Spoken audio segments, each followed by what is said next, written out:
So you're listening to this podcast, I hope, because you're interested in all things volunteering and innovation.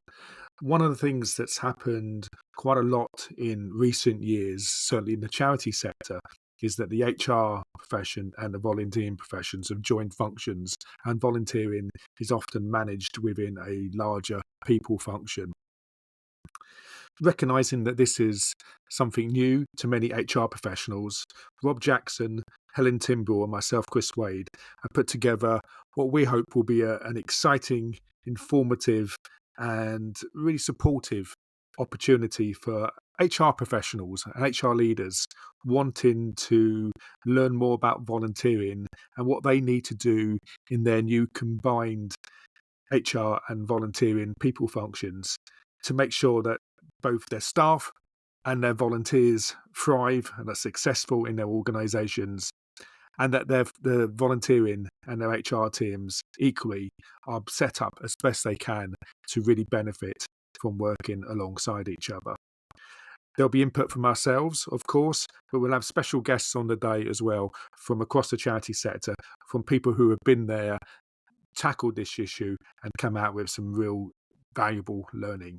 I hope if you are an HR professional involved in volunteering, I hope this will be of interest to you. Or if you're a volunteering professional, you know HR colleagues who may be interested, please do pass on the details.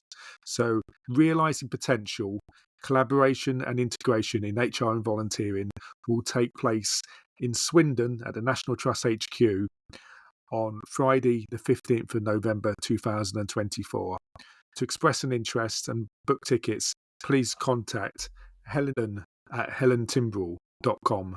That's Helen at Helen, TIMBRELL.com. Hope to see you on the day. Thank you. Here's the podcast.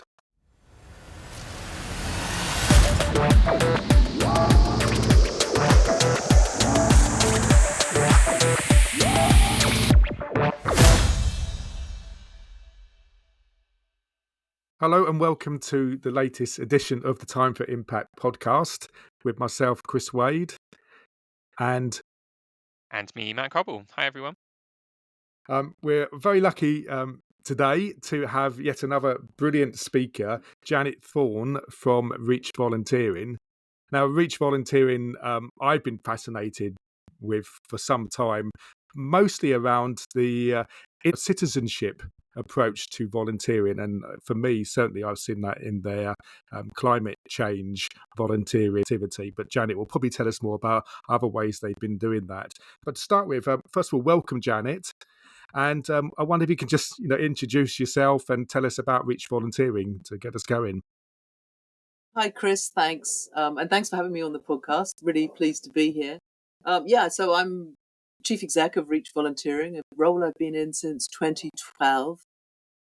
I joined Reach in 2008, so really a long time ago. The organisation is a very different one now to the one I joined. My background is in originally in youth and community work, but I came to Reach from I'd been working with a startup recruitment agency as a finance director, which was not my area of expertise. And I really wanted to get back into the voluntary sector. Reach was where I landed up. Many of our listeners will know who Reach are, I hope, but some won't. And obviously some are very UK-based, as you are, but some are also, I know, listening from North America and so on. So can you tell us a bit about the mission of Reach and what you're trying to achieve? For sure. So Reach is all about connecting up people who want to volunteer their professional expertise with charities and social purpose organisations that need that expertise. It was founded in 1979, actually, and it's never really changed the core purpose, but the emphasis and the focus has. When it was first launched, it was very much about retired exec. In fact, that's what Reach is as an acronym: Retired Executive Action Clearinghouse, which is fantastically 1979. Since I've been there, the focus has been much more on the impact of the organisations that it's working with, and of course, it's diversified out. It's volunteer-based hugely. But the kind of roles that we support are specifically skills-based volunteering. There's about a third of the roles are trustee roles, and about 2/3 are what we call skills-based volunteering. We define that as 3 or more years professional experience required to do the role. Some of them are short-term projects, and some of them are more ongoing roles, open-ended. Yeah, sure. I think we chatted a while back, Janet, when, or certainly just after you'd released your Volunteer for Climate or hashtag Volunteer for Climate campaign. And I certainly was very excited, and it was clear to me that there was a real citizenship kind of drive that sat underneath that. And I know we often we share some of the same kind of passions in that area in terms of some of the citizenship space. I wonder if you can tell us perhaps about the campaign, but also perhaps about where the inspiration or the drive for that came from in terms of actually getting people to be more sort of active participants in solving this seemingly intractable problem. Sure. So the Volunteer for Climate campaign essentially brought together a whole raft of organisations, groups, and charities working in the climate space. There was about 100 different opportunities to volunteer with them, and was really about encouraging people to volunteer their expertise with climate organisations. The origins of the actual climate campaign really came from we made a commitment to bring climate action into the heart of our work kind of a year or so before. We didn't have any funding to do anything specific, so we were slightly scratching our heads on how we could do something really pragmatic about it. And actually, it was one of the service teams said, "Well, we've got an awful lot of climate organisations using our service," and I'd actually been unaware of how many. We started looking at it, and they were fascinating. A lot of them are volunteer-led, but maybe working on a global or international level, not necessarily just really local impact, although there are local impact ones as well. Really interesting array of organisations. We're like, well, we surely can do something about that. So we built a bit of momentum, encouraging more climate organisations to post roles with us, and then with the Volunteer for Climate hashtag, look to generate some momentum and interest. There's a lot of people out there who want to do something about climate, who are very anxious about it, or really want to, or feel a bit helpless about what can they do, and can't see many options between sort of litter picking or slow marching down a road, and neither perhaps are quite what they want to do. So it felt like a really good way, giving people an opportunity to do something more proactive and tangible. And so that was the kind of practical element of it, if you like. But beyond that, it really came from a desire to give people a bit of hope and agency around climate, because it's really empowering when you see other people taking action. And that is one of the challenges in climate, is that people feel so powerless and they feel like no one's really doing anything about it and no one's really engaging with it. And when you see the incredible array of really amazing groups that are working on it, it's actually inspiring in itself. And then when you see other people putting their hand up to volunteer, that also kind of normalizes action and gives more hope and agency. So that was our goals with the campaign itself. Janet, is part of the challenge, or at least part of the role, and this is something I've been, I guess, thinking about in other contexts, but I think it fits nicely from the climate perspective on this, is that there are these kind of challenges that we either sort of hold as organizations or hold as society or hold as global citizens. Like, what are we going to do about the climate? What are we going to do about curing a certain disease? What are we going to do about various challenges we face that feel so big and so kind of complicated to tackle that it can be very difficult and feel quite overwhelming about like where we start, and how people as individuals can contribute to that based on what they actually have to offer, which presumably in a lot of instances is their time and skills. Is the role of Reach in this really about trying to help people understand how they can contribute to tackling really big problems, how they can sort of play their part in that? Yeah, exactly that. I mean, so there's these amazing groups which are looking for ways to take action, right? And I one of my favorite examples is something like Shade the UK, because it's entirely volunteer led. And what they've done is they've gone, all right, we're really concerned about climate, but we can't do everything, obviously. What can we focus on? They're like, okay, let's focus on the impact of global heating, on the most vulnerable in built environment. And so they've created a whole campaigning, policy, awareness raising program, purely developed by volunteers, making real inroads on what sounds quite niche, but it's actually, think how many people that's affecting. Vulnerable people in care homes, for example, people in poor housing. It's a massive issue, but because so they're kind of making real action. So if you've got marketing skills, you can participate in that, right? You can, or if you've got writing skills, there's a role you can play, which is really impactful. So what we want to do is shine the spotlight on all these different activities that are already happening, opportunities. There are already a lot of people taking action, but you just don't see them. And because of the narratives that we get through the media and through social media, you might well think that no one is really taking any action, and that makes it feel very hopeless. But when you see the number of other people who are actually taking these really quite innovative and inventive actions, then that's really powerful. So what we can do at Reach is shine a spotlight on that, bring it all together, generate a sense of a wider movement that people aren't necessarily aware of. And of course, there's an awful lot of people who are not involved in civil society at all. They're busy working for their company or, what have you. And it's really important to be able to give them sight of a lot of the amazing activity that's going on in civil society, civil society in its widest sense, because these aren't necessarily traditional charities. Some of them are, but some of them aren't. So it's a very long-winded answer to say yes. Organisations like Reach have got a role to play by bringing momentum, amplifying, and just joining the dots a bit. And I think, kind of to your point about how hopeless and powerless you can feel as an individual, one of the things that it's also interconnected, right? It's one of the things that makes these things so difficult to tackle. But that interconnection and dependency also means that when you act on one element of it, you're also impacting many different parts of the problem at the same time. So the opportunities for sort of developing solutions which have multiple co-benefits are really inspiring. And it's about drawing attention to that and helping people see it, so they're not just stuck in their little silo, feeling a bit helpless. And I should say, perhaps for those listening who won't know, that actually we're recording this on election night in the UK. So it's kind of really interesting to be talking about citizenship. It's almost as if we planned it, but we didn't. But I think my sense is that often people sit back and wait for governments to solve these kind of problems. I mean, we're all very interested in what goes in the various COP summits, which don't get me wrong, are very important, but we think it's going to be solved by them, or maybe solved by business and technology. And I'm sure that's clearly going to be part of the equation. But what I liked, and Janet, you won't mind me saying, you've written lots of really brilliant blogs on this subject, and I'll put some of them in the show notes for the podcast for others to read.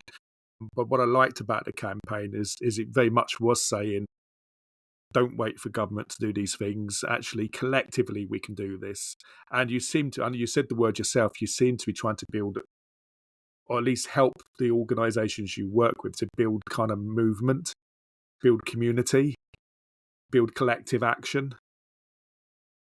Or you could argue that all volunteering is collective action, but actually there's a difference between come and fulfil this role and work for this charity for free, doing a volunteering role, to actually being part of a movement for change.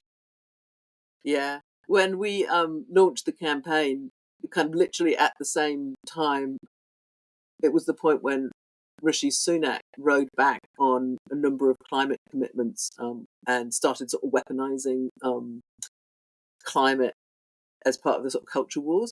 And so it was kind of, we hadn't actually intended to particularly focus on what politicians were or weren't doing. Rishi Sunak rowing back on all of those commitments was in such stark contrast to the very positive action that so many groups are taking, and that people want to do. So it was useful. I think there was some work that we'd done, which you've slightly referenced actually, preceding the climate campaign, about I think it was January last year, and which was all about grounding volunteering in people's values. So that was coming out of work from Common Cause Foundation, who pioneered the research in it and then also run workshops.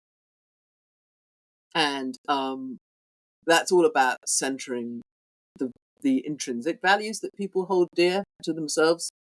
So things like care, compassion, solidarity, as opposed to the extrinsic values, which are things like wealth, status, and things like that. Our media, advertising, politicians all promote this discourse that suggests that what we're most motivated by are these extrinsic values. And people therefore routinely underestimate how much other people are driven by their intrinsic values. So this all sounds a bit academic, but it's actually really interesting when you look at it, because that creates what's called a perception gap.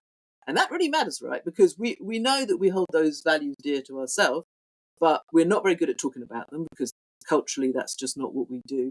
And because of the way that the public discourse works, we assume other people aren't driven by them, which leads us to feel quite alienated and reluctant to talk about them, and also less likely to act on them because we feel like, kind of, what's the point? Everyone else is selfish, why should I step forward, sort of thing.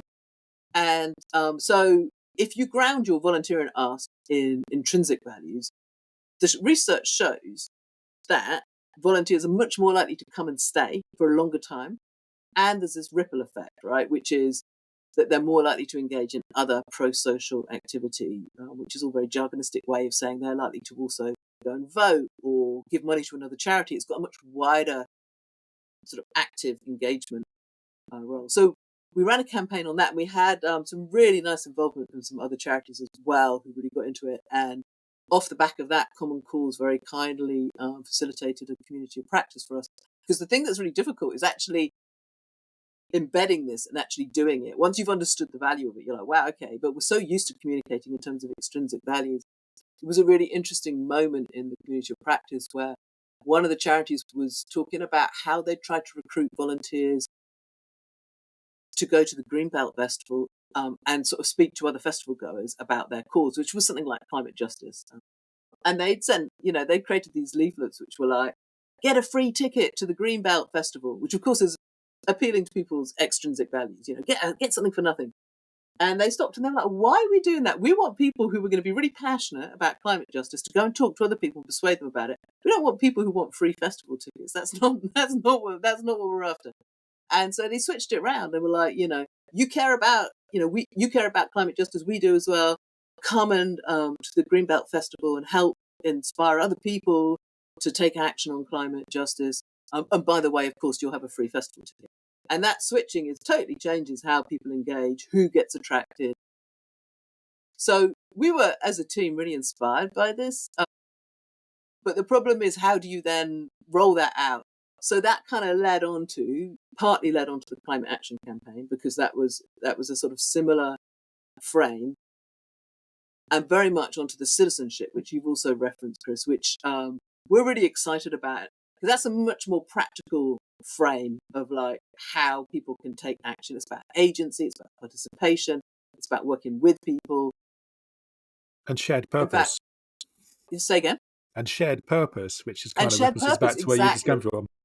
Which is totally what volunteering, as far as we're concerned, that's what volunteering is about, right? So, and our head of service has just been on a citizenship training program. So we're just at the cusp of trying to think how we can really use that narrative and that framing in how we communicate and how we support others to communicate in terms of volunteering. And yeah, I think it's really exciting, and it makes total sense for me, because it's people by and large volunteer because they care about the purpose, right? So you need to be talking about the purpose, and then certainly with skills-based volunteering anyway, it makes sense that you're inviting the person to come and work with you on the purpose, rather than telling them what their role is and kind of giving them promising them an experience, as it were, which is much more the consumer frame. Like, come and volunteer with us. This will be your experience. This will be your benefits, and this is what you'll be doing. It's more, come and work with us on this purpose that we care about, that you care about, and help us solve it. Let's work together on it. Yeah, kind of partnership. So that's the kind of reframing that we're looking to shift in. I think regular listeners will know this kind of narrative really chimes pretty strongly with me. Kind of a few episodes ago, I guess I was talking, in quite an impassioned way about the sort of what I believe is the kind of latent kind of optimism of power of people, and that when we put the right asks out, people time after time after time respond to those things in the right asks in the right way, or you look in the right places, there's all this stuff going on. and I think that's so important, and I think we as um, people in organizations that are responsible for sort of managing or coordinating or providing leadership in the volunteering space really do have this obligation to be positive and optimistic about this stuff, right? Even though it can be difficult, like we need to rise to that challenge is my personal view. And so I think anyone that's listening, it's probably worth calling out, because I think it's a really interesting piece of work you've got there. It's called Change the Story, right? That's the work you've done.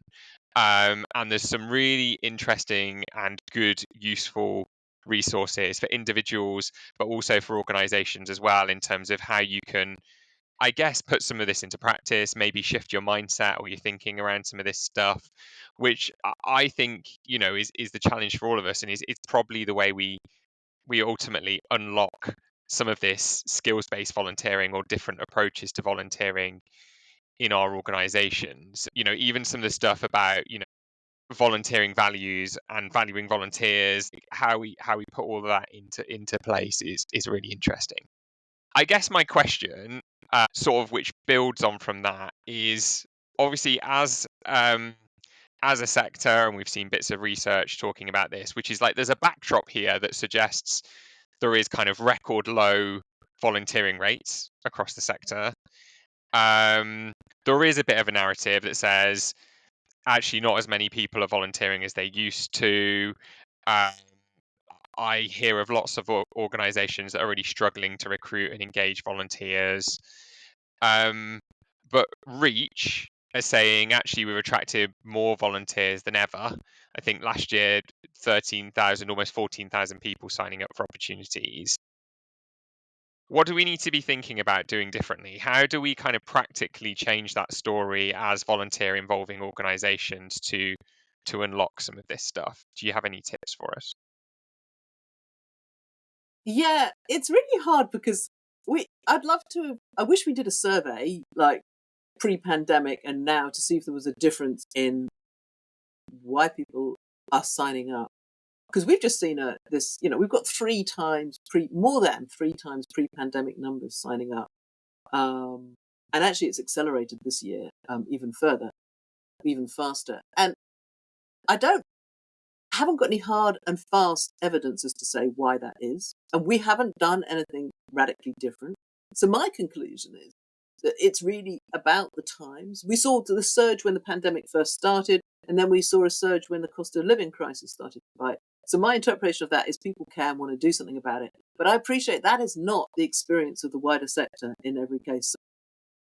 I don't know what the answer is there. And I do know that there's challenges with age, health, people having caring responsibilities. And of course, cost of living is definitely a huge impact for some people in terms of their ability to volunteer. So I think it's a very mixed picture, right? I do think that's the case. But in terms of tips, I really do think that the positive framing is just essential. I mean, to me, it lends itself to, what is volunteering but a fantastic expression of people's kindness, generosity, and need and desire, the basic human need and desire to connect, to have a sense of purpose. And there's reams of evidence about this, right? There's so much social research into why this is the case. There's even evidence that being kind and volunteering reduces gut inflammation. I mean, that's how basic it is in terms of how it's wired into our makeup as human beings. And volunteering is really a manifestation or an expression of that. And so I can't see why we wouldn't want to talk to people in really positive ways about their desire to connect and to achieve purpose and to connect with them on that basis, because it's only going to be the most effective way of doing it. And it speaks most closely to the underlying reason why most people are volunteering. So it feels kind of obvious to me that that's how we should be doing it. Yeah. It'd be lovely to see the evidence base slowly come out that explains where the difference between that sort of transactional approach to volunteering. We want somebody to come along to fill this role because we've run out of XYZ volunteers to do these tasks, as opposed to here's a cause that really needs us to put our combined brain power, skills, energies into it, come and partner with us to solve those problems. And it sounds to me that you've shifted the narrative in some of your work in that direction. I'd like to think there's a causal link between the two. Be interesting to test it out. There's definitely some research with the Common Cause Foundation. Not some of it is specifically on volunteering, most of it isn't. But about if you ask people to take action based on their intrinsic values or their extrinsic values, the difference in impact, and there's definitely some evidence there. Is some of this about giving more national moments of volunteering? It feels to me like when we've had those national moments, that's when we've seen the connection between mainstream media and what becomes kind of like normalized value and culture seems to be interesting for me. We have the 2012 Olympic Games, volunteering very much in the spotlight. Volunteering starts to become a more kind of national topic. We see things like the COVID crisis. Volunteering is talked about in the national spotlight. We see a response in that. And I guess that's why I'm generally pretty supportive of initiatives as well, like things like the Big Help Out, which I feel like are things about having a national conversation which kind of normalizes and connects volunteering to our sort of wider cultural values, and think that's important. I don't know your views on that, but it'd be interesting if you see any connection with some of those things. I guess the thing that's most disappointing or challenging, I suppose, is how we get some of that to stick, because I also hear the sort of, we have these moments, but sometimes we don't always feel like we're able to capitalize on them or maintain that momentum.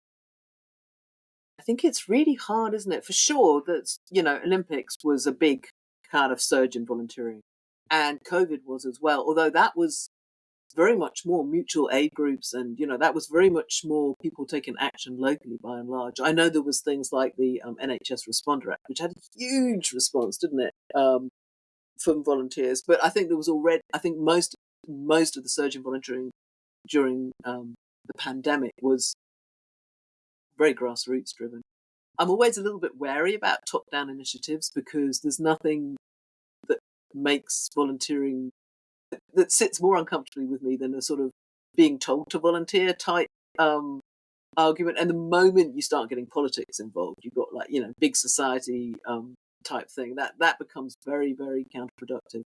It really needs to feel grassroots driven rather than state driven.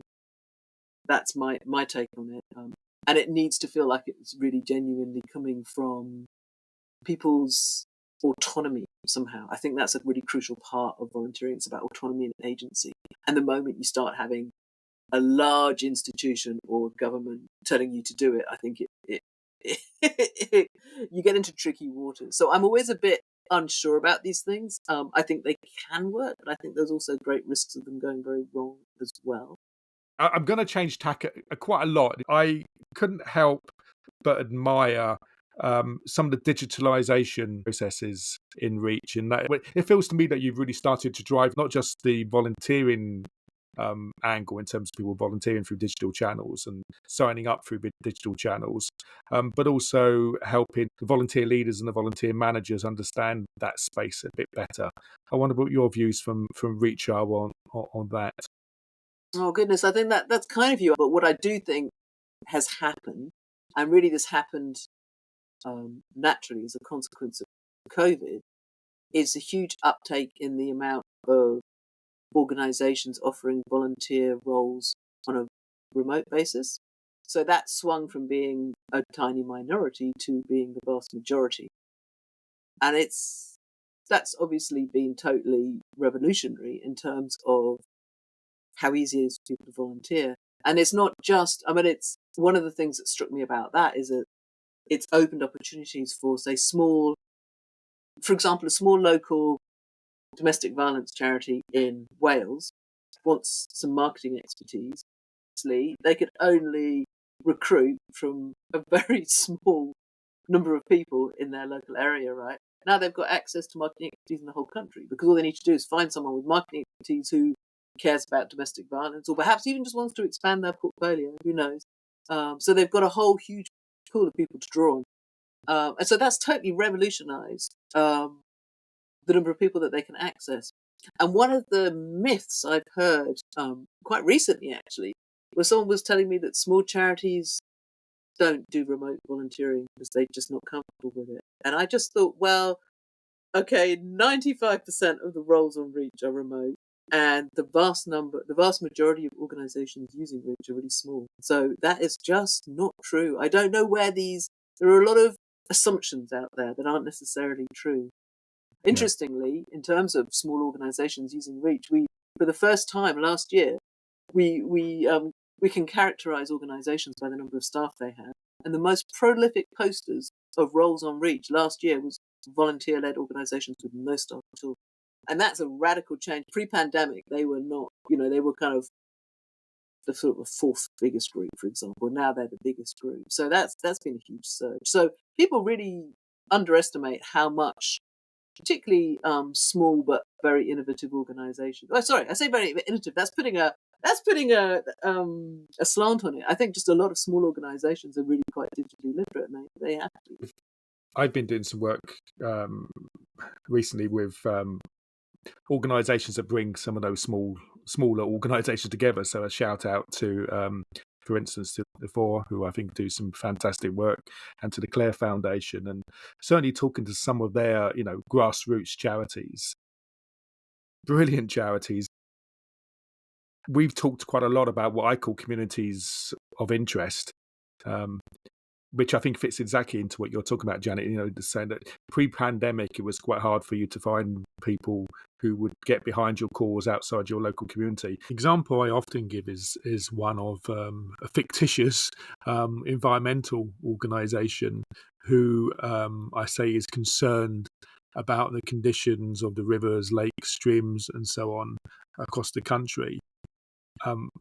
They may be out of national reach even, but their ability to be alongside the rivers of all the way across the country and to reach out to all the local communities is limited by the number of supporters they have and how they can reach them.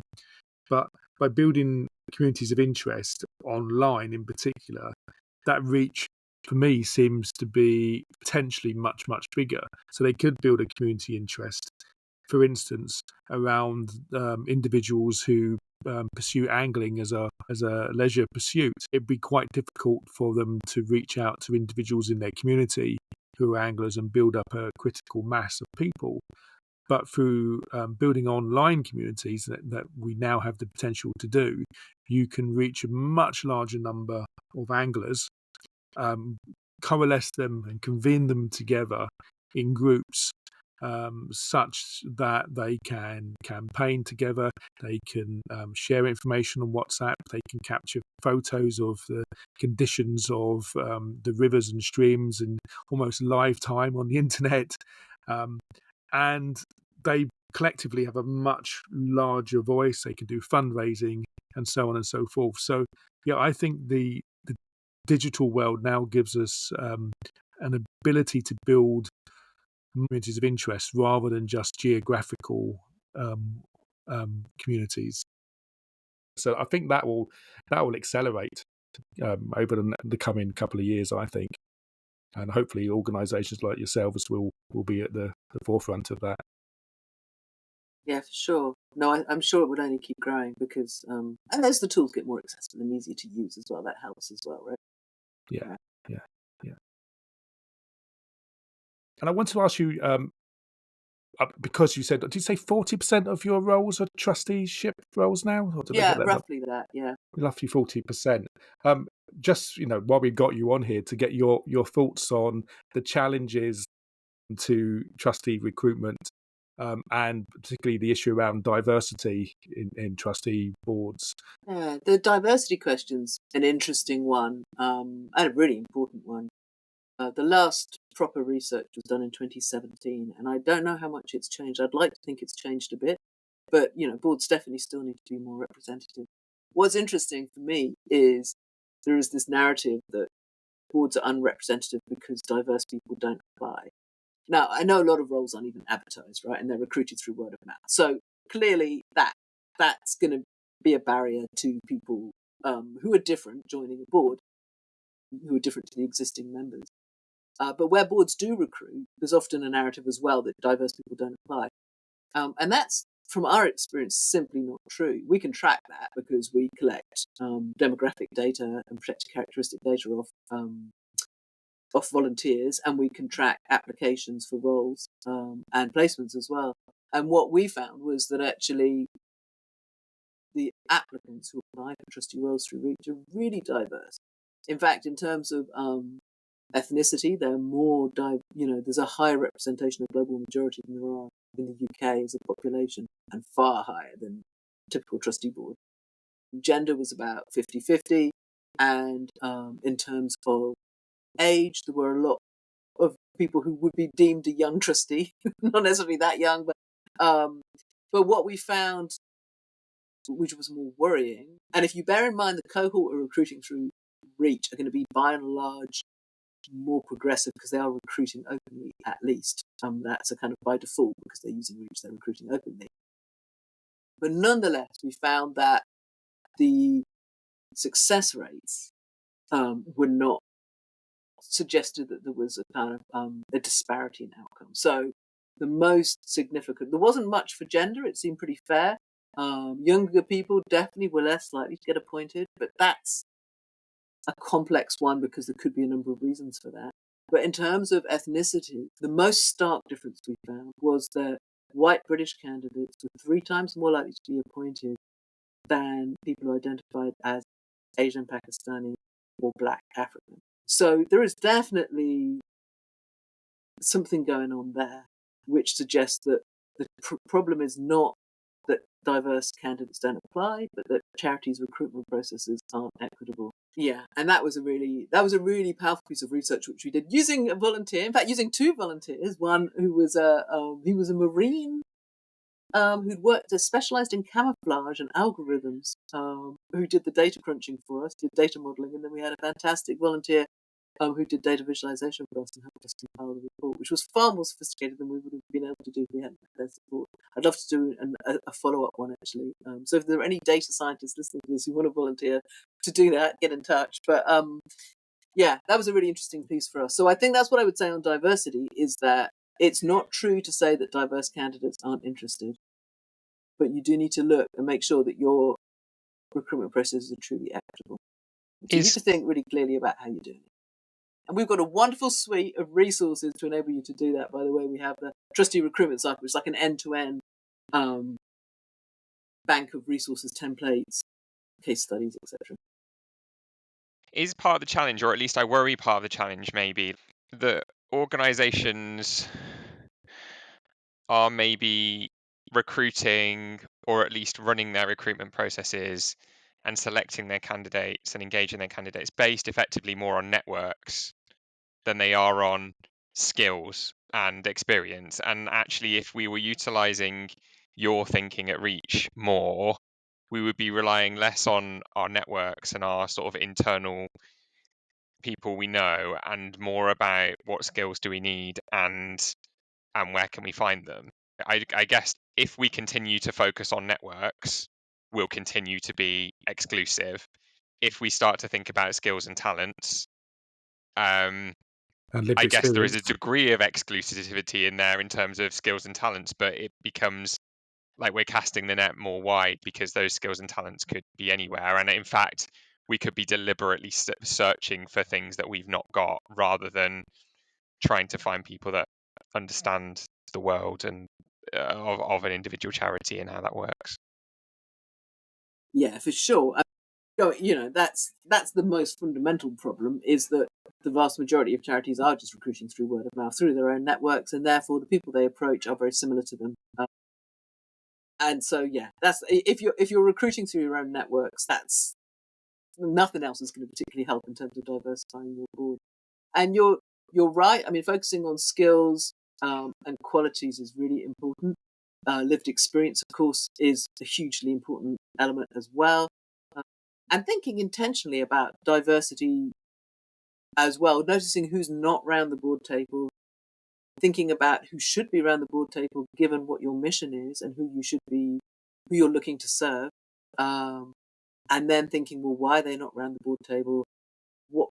what is stopping them being here? What barriers have we put in place in practice that have stopped them being here? And interrogating those. So there's a lot of reflection upstream before you've got anywhere near recruitment that you really need to do. And it's all for the good of your charity. I mean, it all will help improve your governance and your leadership and your strategy and your effectiveness. So there's a lot of reasons for investing in that, time and effort in that stage. But of course, boards are, well, the biggest challenge, of course, is a board that is not representative but doesn't understand that that's important, has got little accountability unless it decides to scrutinise itself. And if it's not in the habit of doing that, if it's not reflective, it's very difficult to make it so. And I think there is a big problem. I tend to be more positive about charity boards than most folk because the boards I see tend to be the more progressive ones. Yeah, I think I'm probably a little bit over-optimistic sometimes. And totally. If you've got a board of trustees who just looked around and asked their mates or kind of people who are similar to them, yeah, well, I guess the progressive ones come to you in the first place. Totally. We do there's an element of self-select in there as well, I'm sure. What you're too polite to say as well, if you do want to improve this, come and talk to Reach Volunteer and then we'll help you. But we can say it for you. Thank you. Just did. Well, thanks ever so much for joining us, Janet. I think there's lots for people to take away there and some interesting things for them to try themselves. These podcasts are all about making sure that we're sharing the innovation across the sector, so we don't keep repeating the same things over and again with the same results, which is why we like to hear from innovators like yourself on the podcast. So thanks for joining us. Marvelous. Thank you. It's been fun. Thank you. So, Matt, that was Janet Thorne and Reach, an organisation we've known for some time, but maybe some perspectives we haven't heard before. What did you think?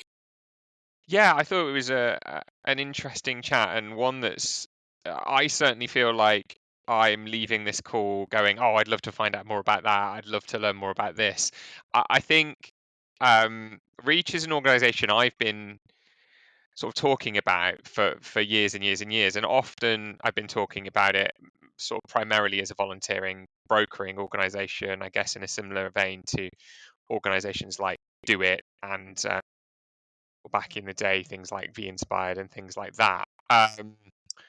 But I think increasingly as well, we should always also be looking to organisations like Reach, not just as a sort of a brokering service, but also providing, I guess, some interesting and I guess what could be quite sort of game changing sort of thought leadership in this space. There's really interesting articles, there's really interesting approaches on their website. And I'd really encourage anyone, if they haven't, to go and have a look at their sort of change the story piece and how this kind of connection between the values we hold and the action we choose to take and how those two things really connect and mesh together. I think it's a really interesting piece of work that we could all learn a bit more from, really. And then I think that naturally flows into some of the other things they were talking about, like their work on action for climate and things like that. I guess like the other part, right, is this is an organization that is really trying to put some of that citizenship approach kind of front and center, looking at people as people with skills and the power to do things and trying to match that up with the organizations who want to do that. What's your reflections on the citizenship side, Chris? Well, exactly that. I think they're really turning the dial on it, and quite subtly, perhaps. I don't know, but from a very transactional brokerage kind of model in terms of here's a role that needs filling, to actually really trying to build movements, really trying to rethink what the purpose of volunteering is, how it fits into civil society, and is an agent for change within civil society. And not waiting for big organisations or governments to solve those problems, but actually saying to people, there's a shared purpose, there's a shared collective movement here, get behind it, but they're doing that not in as many organisations that we're beginning to talk to, Matt, do that, but they're doing that from a convening point of view, connecting small grassroots organisations with concerned citizens and saying, well, how can you make a difference to the world? And I really like that. And I think that is quite a radically different way of thinking about brokerage, more than perhaps it looks on paper. Yeah, and I think the numbers speak for themselves, right? What, 14,000 people more or less last year? Janet's saying that's growing even more. In a time where, lots of us are talking about how challenging things are from, an engagement and recruitment perspective. I guess to me that narrative is, here's a change. People are looking for skills-based opportunities when other, I guess, more perhaps traditional approaches are finding it harder. Whilst this is certainly not new and has been around for a long time, this is Reach and its services are booking the trend, right? To me, the story here is people want to share their skills more than ever, and this is a platform that can help with that. Yeah, but I think that the language and the narrative and the marketing change, I think we sometimes overlook that, but I think it's making a big difference the way they talk about volunteering. And as you say, the numbers speak for themselves. They're doing something right, and I don't think that's by accident or by luck. I think that's through really clever, careful repackaging of what it means to be involved in civil society. I thought the wrap up at the end, towards the end, about trusteeship was interesting too. Like what what we could and should be thinking about when we do trustee recruitment, what potentially leads to effective, high performing boards. I mean, certainly in my experience, the best boards I've been involved in are ones that do have diverse sets of skills, and they're ones that have sort of deliberately gone out and looked for that. So I think, yeah, skills and boards is so important, I think. I think we can agree some progressive thinking and some progressive action, and just the kind of thing that we want to see on the podcast, and just the kind of thing that we're encouraging our listeners to go beyond the podcast, go on to Reach Volunteering, read more about their work, and maybe engage with them and partner with them on work going forward. So I think that's the end of another episode, Matt. If people want to follow us, they know how to do that. I always get that one in. People want to feedback. We always like having your emails and your feedback and your ideas, especially for future guests. As always, it's podcast@timeforimpact.co.uk. And of course, if you want to rate us, that's always good as well, especially if it's a positive rating. I think that's it for this episode, Matt. So nice to speak to you as always, and nice to speak to Janet. Absolutely. Thank you very much. Thanks, everyone. See you next time. Yeah, until next time. Bye.